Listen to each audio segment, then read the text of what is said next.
Hi, Colin. Thank you so much for joining us at home with Aerospace Bristol at the moment, and we're at home with Captain Colin Morris today.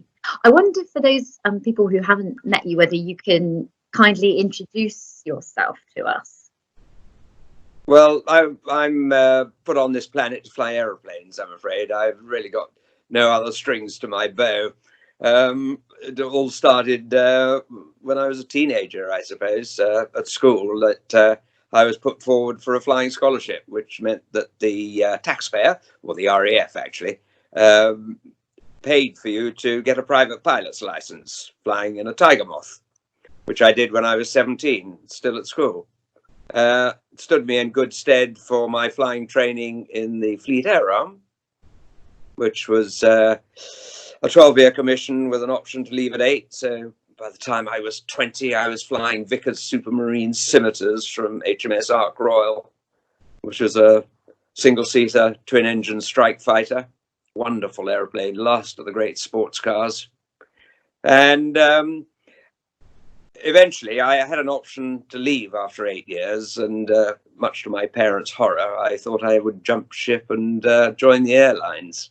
There were jobs available, some interesting, like airlines which you might have heard of, but which are certainly not around anymore. And I chose the good old safe route of joining BOAC.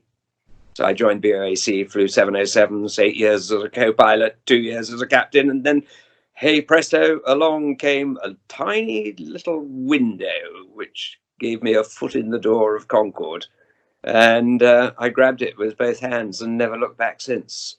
And that's 18 years flying the Concorde, and then another 18 years flying Rockwell Turbo Commanders, an executive aeroplane based in that well-known international airport of Welshpool in Wales. Wow. So yeah, you had a very interesting career then, spanning all sorts of areas. But can you tell us more about that process, entering into becoming a Concorde pilot? And could anyone become one at that point, or was there a kind of a special recruitment process? They had a little bidding system in the airline. Bids are invited from pilots on 707s and VC10s for Concorde course P3 and P4. And so I rather hopefully put my name down for that one, not expecting to get anywhere at all. I ended up on a very long reserve list. A lot of people didn't want to go to Concorde. The aeroplane's future was not assured by any stretch of the imagination. And it was going to be a long and difficult course, which they felt they might fail because others previously had failed. And people didn't want to stick their head above the parapet. But I'd been a captain for 2 years. And I really felt I had nothing to lose. I was 36 at the time. And 36, you're ready to rule the world, aren't you? So the opportunity to jump up the reserve list came when somebody dropped out. And there were certain minimum requirements which I had and others didn't. So I suddenly found myself being phoned on a Friday night before I went down to the pub and asked if I wanted to start a Concorde course on Monday morning. We were actually moving house at the time. I actually, would you believe, I actually said, look, could I call you back? Because I'd better have a quick word with my wife. Because I was going to get down to Filton for Heathrow for a fortnight, or was it a week, something along those lines, and then Filton for 3 months or 6. How long will we be down at Filton? Yeah, 3, something along those lines. And I thought I was leaving her to do the move. So that little window opened for me, and that was a complete one-off. Which actually meant that I was junior Concorde captain for most of my flying career. Didn't make any difference. So what was the training like involved on Concorde? Was there Well, it anything was. different that you had to learn, that you know, what did you have to do? Well, it's a very different aeroplane, and all the aerodynamic rules are different. So you had a lot of things which were different to learn. But because it was a complex aeroplane, Mm. we had you had to understand it as opposed to just be able to pass exams on it. So that's why we did this it was 6 weeks of ground school. All pilots hate ground school, but it was 6 weeks of ground school. Excuse me. Down at Filton, staying at the hotel down there, coming home for weekends. Actually, quite a bit of fun, really. You know, if the end result wasn't so important to one, it would have been a blast. Yeah. But at the end of that, you then had the flight simulator, which was also at Filton. So you then had to do 16 4-hour sorties in the flight simulator, covering absolutely everything that the aeroplane could deliver to you, and then actually handling the aeroplane, which was flying circuits out of Bryce Norton, and then onto the routes with the training captain in the other seat, a job which I had later. And then after about 6 months, you were released on the unsuspecting public. On being early days, of course. I think it was my first trip in command, was the co-pilot's second trip and the engineer's second trip as well. So talk about the blind leading the blind. Wow. And And we were all quite young. yeah. How did you feel? Do you remember on that first official flight that you were allowed to take? Brimming in confidence. Fantastic. Honestly, I mean that is true. Basically, you know, you've done all the training, just now do the job. Yeah, yeah. Do you have a particular memorable Concorde flight or memory, or perhaps it was a particular celebrity that you realised was particularly special to meet? Yes, politicians come and go. I was really interested in being able to have a one-to-one with George Shultz, the American Secretary of State, and his wife, when he was on his way home to take up his post when General Haig, who was the Secretary of the State at the time, decided to resign. And George Shultz was on a tour of Eastern Europe and had to get back in a hurry, and was allowed to use a British aeroplane to get back. So obviously the Concorde was it. So to quiz somebody about how he felt, he was a businessman. He was not a politician at all, and was taking up that job. That sort of thing. The celebrities, I suppose I quite enjoyed being recognised by Frank Sinatra. Especially if you go back to my childhood, when I was 16, 17, chatting up Totty and things like, as one did in those days. We used to dance to Frank Sinatra singing songs for swinging lovers with the Nelson Riddle Orchestra. And that was my life, that. And there he was, sitting with me on the flight deck for a takeoff and landing. Wow. Absolutely wonderful. And the next flight, he came straight up to the flight deck, said, "Hiya, Cap, how you doing?" Wow, what an opportunity. Wow, Yeah. that's amazing. And what about which is good fun. Yeah. What about was there a favourite route that you liked, that you enjoyed more than others, perhaps, on Concorde? The charter flights were always good fun, but quite early on in the aeroplane's history, we thought we could take it from Washington Dulles down to Miami, and we did that for a long time. People don't talk about it a great deal.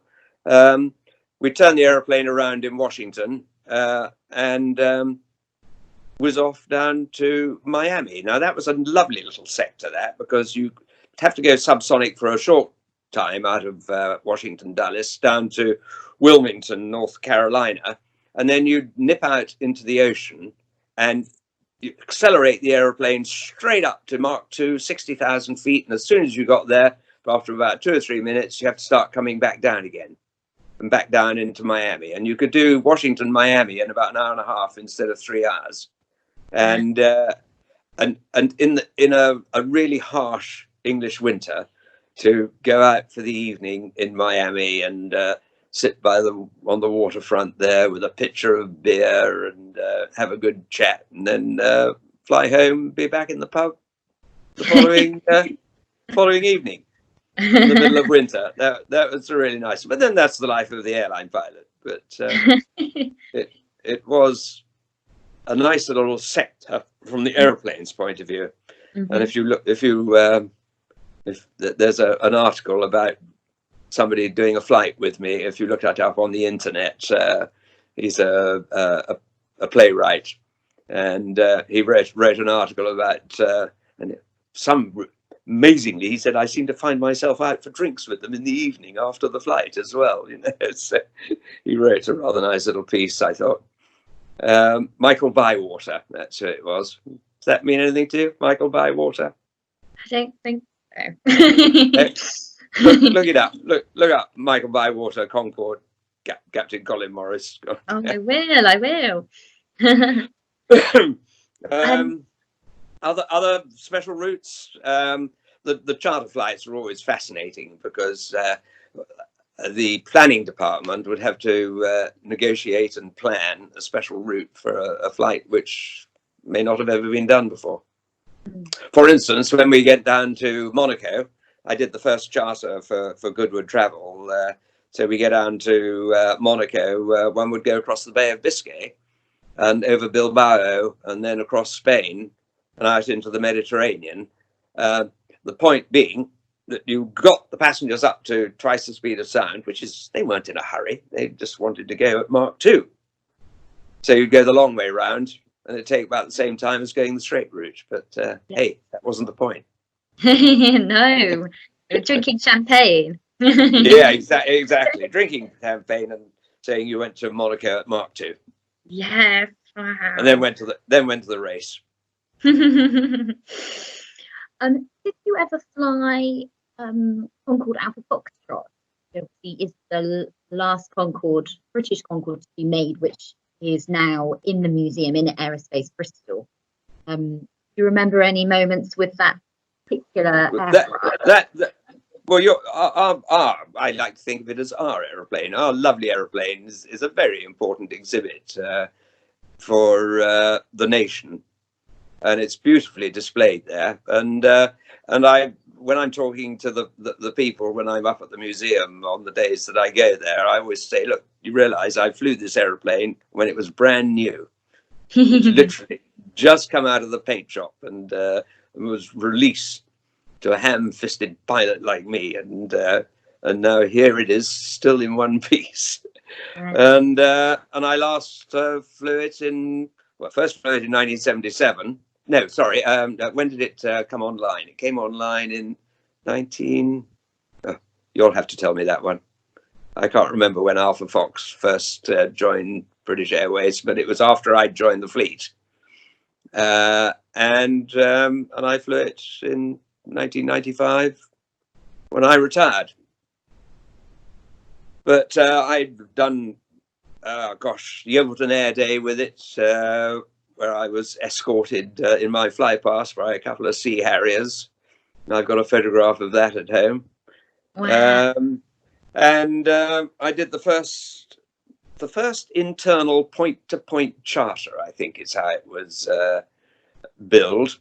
And that was up to Liverpool for the opening of the runway extension there. When one had the opportunity to demonstrate the aeroplane, one took it and did fly pass wherever we went. We did fly pasts, and Alpha Fox up at Liverpool was a memorable one. And I think I've also taken it to Belfast. We were told to get out of the area quick because of IRA threats. So I Mm. thought, that's a good opportunity, isn't it? So I just left the afterburners in and went vertically upwards. And Crikey. Wow. So, Colin, we asked the Aerospace Bristol followers and visitors to submit some questions, especially for you from their homes all the way to you in your home there as well. And so I'm going to fire away if that's okay with you. absolutely, you can ask. I can't promise that I'll be able to give intelligent answers. Depends how intelligent the questions are, I suppose. We've got a lovely mixture here. So Graham Whitehead asks, have you ever had anything serious go wrong with a story to share? For example, perhaps you had engine failure at Mach 2.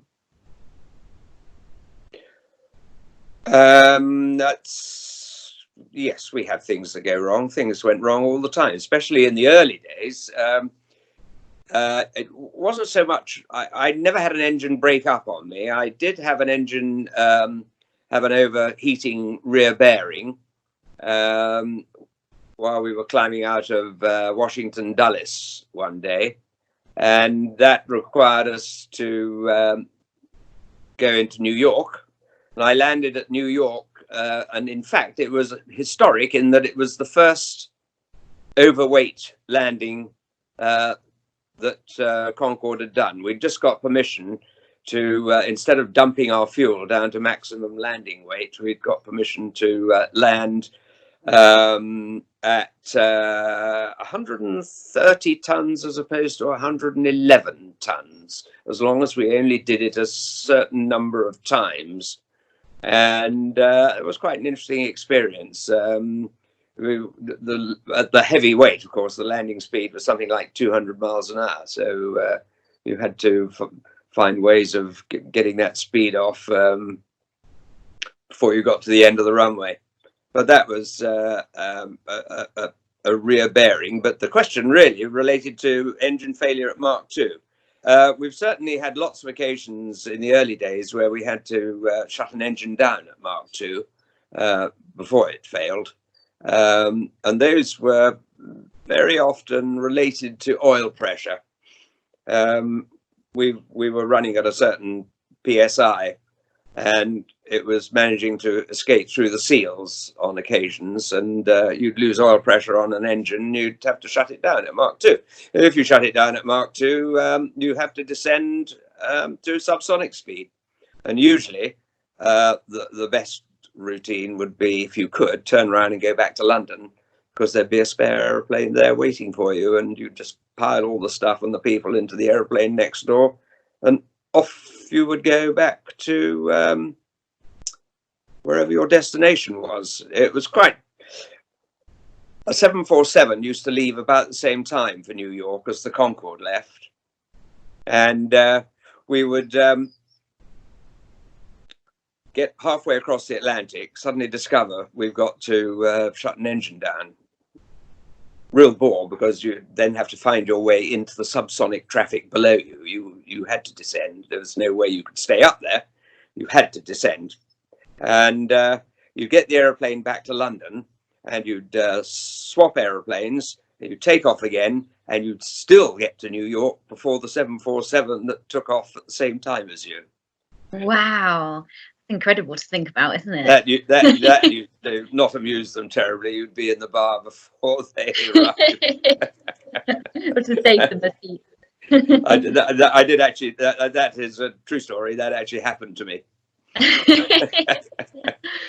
Fantastic.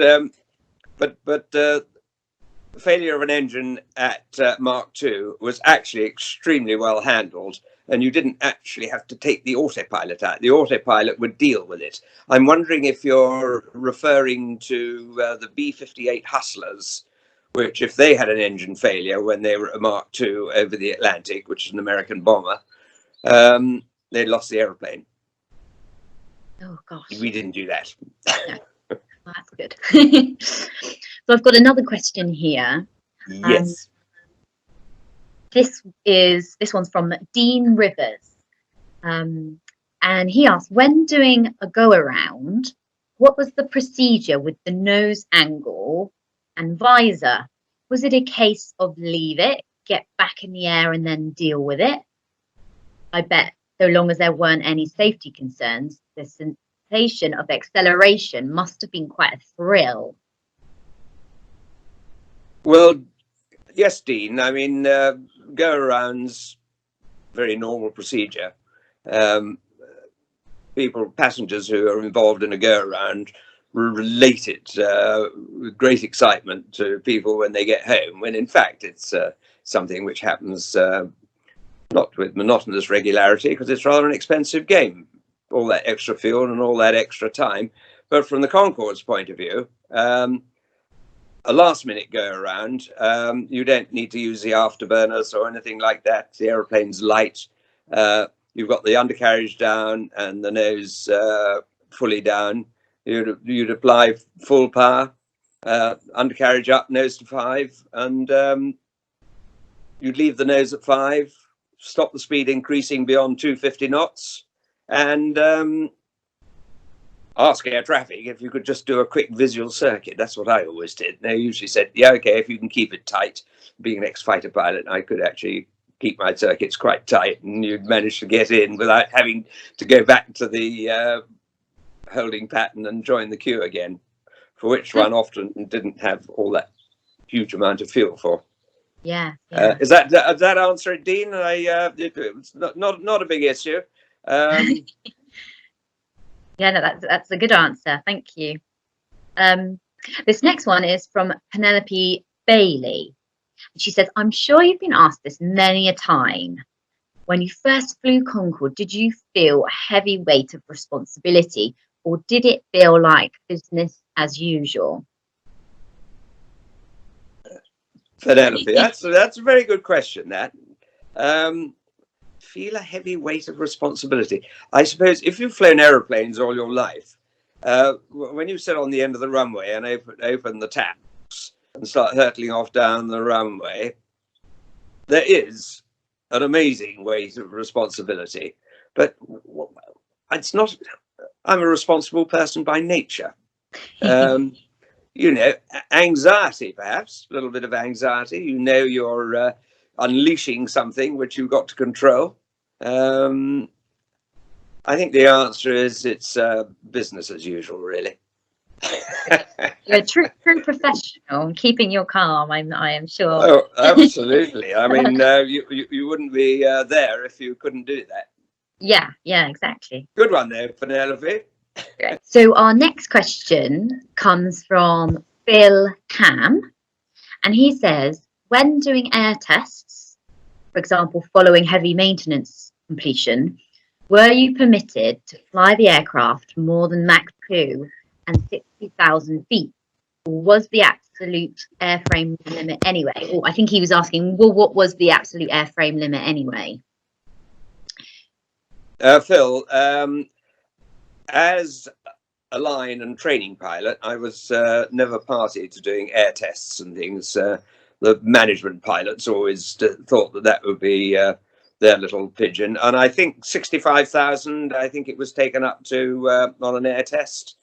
And as for Mach number, I'm not sure. I don't think it ever exceeded 2.04. 2.04, the alarm bell went off. And there was no way of cancelling that. So when you were doing record-breaking runs, the 2.04, you just have to keep it just off the bell there. Otherwise, it drove everybody mad. But yeah, air tests take it just a little bit further. But I think Brown Trubshaw had it up to 2.23. I think that was its fastest the test aeroplanes ever went. It certainly wasn't ours. We were, of course, limited by temperature as well. Temperature on the nose of the aeroplane had to be limited to 127 degrees centigrade. I often wonder, there must be something special about 127. It's not a nice round number, but if you were in the warm air of the northern or southern latitudes, because the air at altitude is is warmer at height because of a temperature limitation measured on that on the nose, right at the end of the point there. And one had to cheat a bit and think, well, if just a few seconds at 135 is not going to do it any harm, is it? So you give it a quick burst so that the passengers make sure they get up to Mark 2 and you've delivered as far as the charter is concerned. But yeah, the aeroplane was versatile. Thank you. Our next question comes from Mark Hardesty, and he says, do you think the government should fund and maintain a flying Concorde for the nation, like they do with the Battle of Britain memorial flight? No. It would be very nice. It would be a lovely idea, just a fantastic idea. But the amount of specialist expertise that went into maintaining the Concorde and flying it, that would be prohibitively costly. And even if you could find the expertise that could do it, I know people like talking about it, but I really don't think it's going to happen. It would be a lovely idea. Then again, you have to get the Civil Aviation Authority to give it a certificate of airworthiness. And if you remember, they wouldn't give the Lightning a certificate of airworthiness for doing displays, the RAF Lightning. So the South Africans they wouldn't even allow it to fly to get down to South Africa. So they had to take it apart, put it on a ship and take it down there. And I think one crashed. There were two down there. One crashed and the other one's still flying. But that's the sort of thing one is up against. Yeah. It's not that easy. Battle of Britain memorial flight, you know, elastic band, few bits of string and and you get the thing in the air. But Concorde's a bit more tricky. Even the Vulcan was a relatively simple aeroplane compared to Concorde. Oh, interesting. Now our next question comes from Connor, who says, do you have any images of scenery from flying Concorde that stand out to you, such as sunsets over clouds or flying over cities at great speed? I guess this was before you had your iPad, Colin. You might not have the same chance to take photos when you're flying. It's one of the great tragedies. I just wished I'd taken more photographs during that period, but of course we didn't. It wasn't digital, and you had to have them developed. But while we were in Singapore on the Singapore posting, we all bought cameras there, so there are a few photographs flying around. But there's one image that I do recall. I had Lady Howe on the flight deck with me coming out of London. Remember Lord Howe, Sir Geoffrey Howe, he was at the time. What was it, Chancellor of the Exchequer? Home Secretary? Foreign Secretary? Something like that. Anyway, I had Lady Howe sitting with me, and before you go supersonic out of London, you climb up to 29,000 feet and you cruise along at 29,000 feet until you get out into the ocean where you can start the supersonic acceleration. And it was the evening departure out of Heathrow, so the sun had just set, or was just in the process of setting, and the clouds were pink, absolutely bright pink, and we were flying literally just underneath them. So the sun was illuminating the underneath of the clouds and making them pink. And I said, look, I said to Lady Howe, I said, you're looking at something really spectacular. Now, I've never seen this before, you know, and we're just skating along under this massive pink cotton wool. Wow. Spectacular sight. But the Concorde was very good at producing amazing sights. Looking at cities from great altitude, always quite exciting. Now everybody sees it from space because photography is so good. Mm-hmm. Thank you. Our next question comes from Chatter290 on Twitter. And they ask, was Concorde as reliable as other aircraft in the fleet, such as Boeing 747 or Boeing 777? I don't really have figures to assess that, but for the complexity of the aeroplane, she was incredibly reliable, but she was also extremely versatile. And of course, we had a flight engineer with us, so when things started going wrong, we actually had the ability to rescue the situation, modify how the aeroplane worked, so that you could continue with the task. And then just occasionally you'd be dealt a bum card, which meant that you were unable to continue and had to turn around and go back. But as a general rule, it was an amazingly reliable aeroplane. But one spent one's time with the emergency checklist on one's lap, dealing with one thing or another, especially in the early days. You know, master warning system was boinging away the whole time. Oh God, here we go again. Oh, So it was a good challenge. I mean, it was a pilot's dream. It was never a cinch.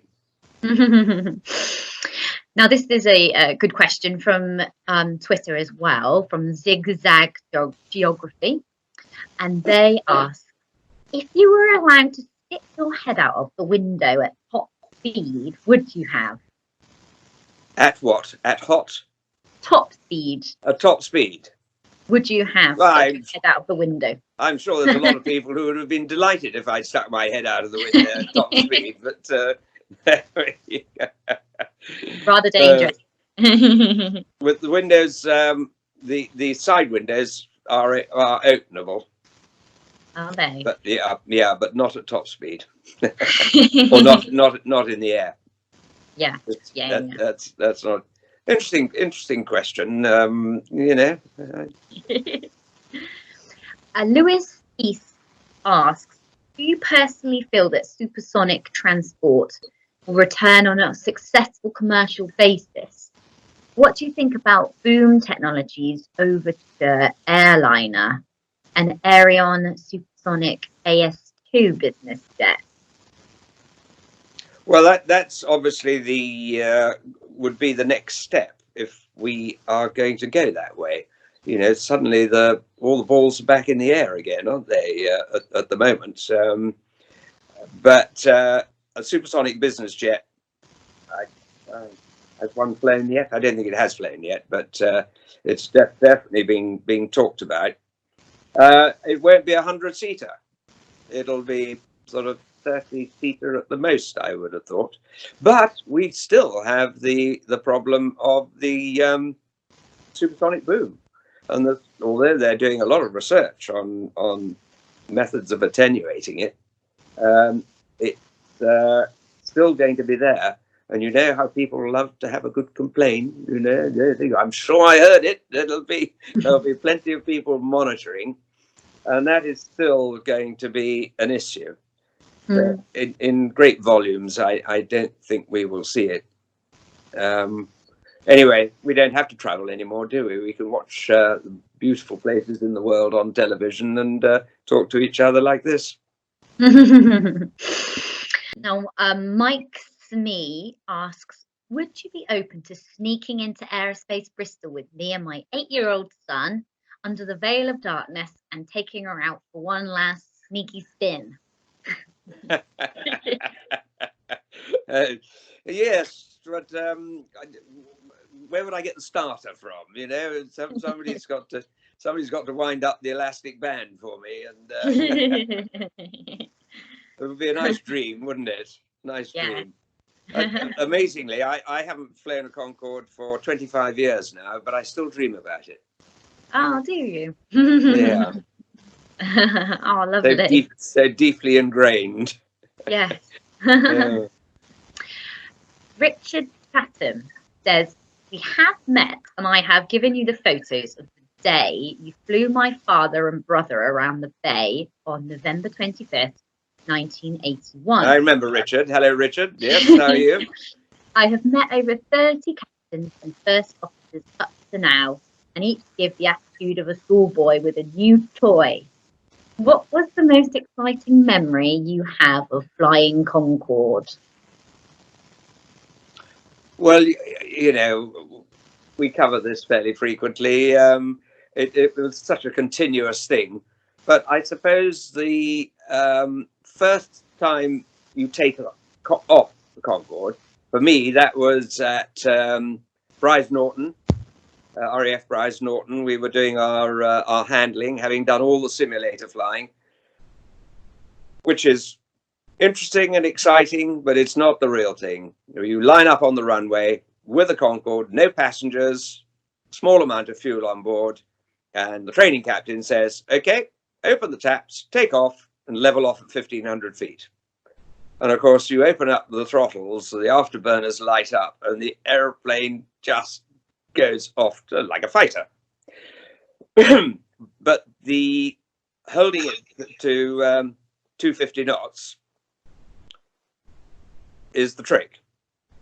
So when you get to 500 feet, you take the afterburners out, and you grab hold of the throttles, and you take a great chunk of power off.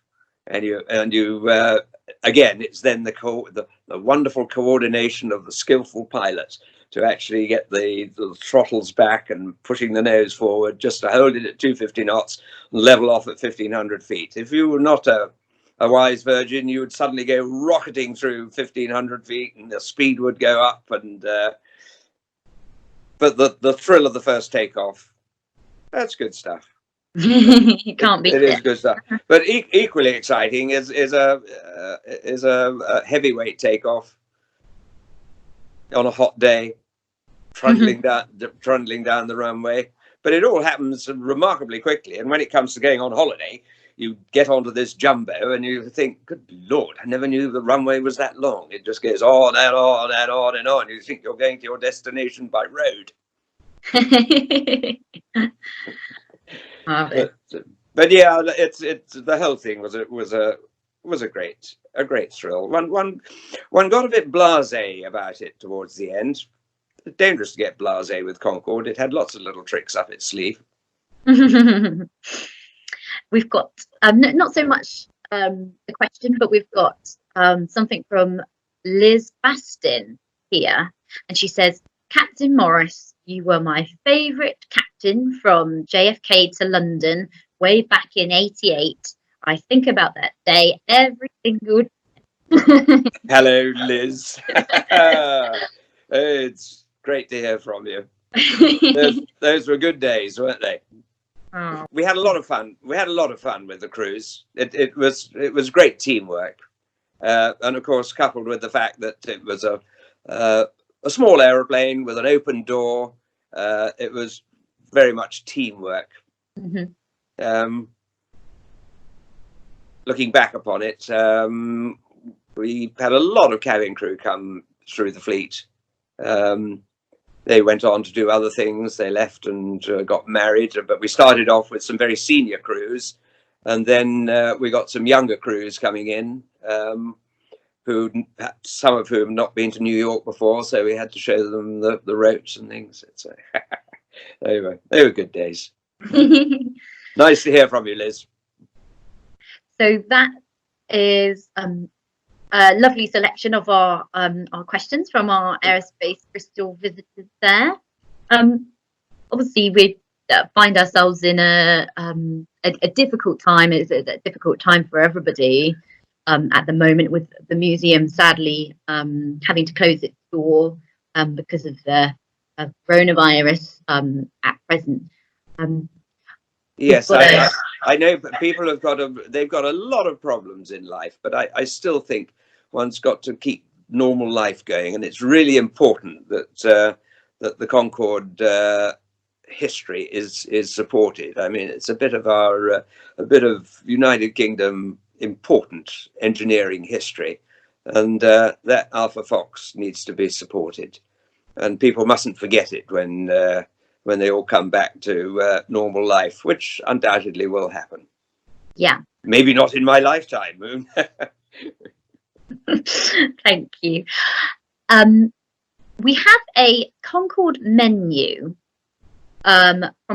which has a drinks menu from an Ottawa to London route. And I'll share with you the kind of lovely, yummy drinks that it's got on. Let's take a little look. Oh, No, it's mad. so we're I on might have. we're on to the subject of drinking now, are we? Right. Oh, right. I've got So qualifications in this one. I was going to say, so it's But quarter to one. So we're off. It's lunchtime now. And I can't find the menu now. That's typical. Let me get it up. I might have to.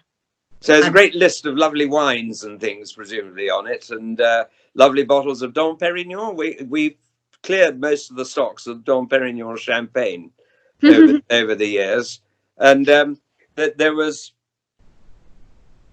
a time when we had too many crews. The crews had been built up to 30 in anticipation of routes like to Australia, which didn't come about. So to make sure all the captains were in continuity, do I mean that? We actually used to have 2 captains per flight, and one would go and sit down the back, and the other one would operate, and then on the way home you'd swap over. Now, sitting down the back, you thought, well, that'd be nice. I'll go and sit in row 26 there, and I'll be left in peace and quiet. But of course, the operating captain wasn't going to have any of that. He'd say, right, and if anybody's got any questions about the aeroplane, you'll find Captain Morris is sitting down in row 26, and I'm sure he'd be delighted to answer your questions. So when you thought you were going to sit just in front of the galley there, where the lovely stewardess would be able to hand a bottle of Dom Perignon around the corner to you for you to work your way through during the flight, you'd suddenly find a load of people would come down, and Oh, you'd find your drink. I wouldn't say bother you, because one loved entertaining the public. One of whom was Muhammad Ali, of course. Wow. Story which I've told a few times before. He did. The next time I met him, I had a photograph of him, which I'd taken on that first occasion, and he wrote a little note to me on it. And apparently, when I appeared on the Antiques Roadshow, they thought that was probably quite valuable. Well, what an amazing person to meet. Have a. He was lovely. Drink. He was a really splendid bloke, absolutely fantastic. But at the end of the day, one's in awe of these people, but they're only people. Yeah. So we have a drinks menu from the Ottawa to London route. Right. Here. Let's have a look at this one. And so it has a couple of cocktails on. We've got an old fashioned. We've got a Manhattan. We've got a gin fizz, and we've got a whiskey sour as well. Do you remember the kind of cocktails and drinks on board the aircraft? Did you have a particular favourite tipple even now that you can share with us? The favourite really has to be the bottles of Dom Perignon. The cocktails, it looks really good on the menu, but as a general rule, the passengers didn't really get stuck into those. What usually happens is they're fed champagne before they board the aeroplane. So when they're on the aeroplane, they're usually well tanked up with some decent champagne, and they continue with it until the meal comes, and then they get stuck into the Chateau Latour. And we've got really nice stuff on the aeroplane. Oh, I bet. Yeah, we're just looking at this menu now. We've got a Dom Perignon 1969, which I'm sure would be delicious. We had to test it to make sure it was all right, of course. Of course you did. Yeah, no, of course. Yeah. That's very important. Colin, why do you think it's so important that the museum, Aerospace Bristol, return to flight and open after the coronavirus pandemic? Well, it's a really nice museum, but it's also a very important museum, and it needs financial support. And the appeal that is running at the moment, celebrating the 51st anniversary of the first flight, is an opportunity for people to stick their hands in their pockets if they can possibly manage it, and help support the museum so that when everything returns to normal, the museum can reappear as the most wonderful exhibition that you could possibly go to. It's not just a Concorde exhibition. There's so many other things attached to it. I think it's important that it remains.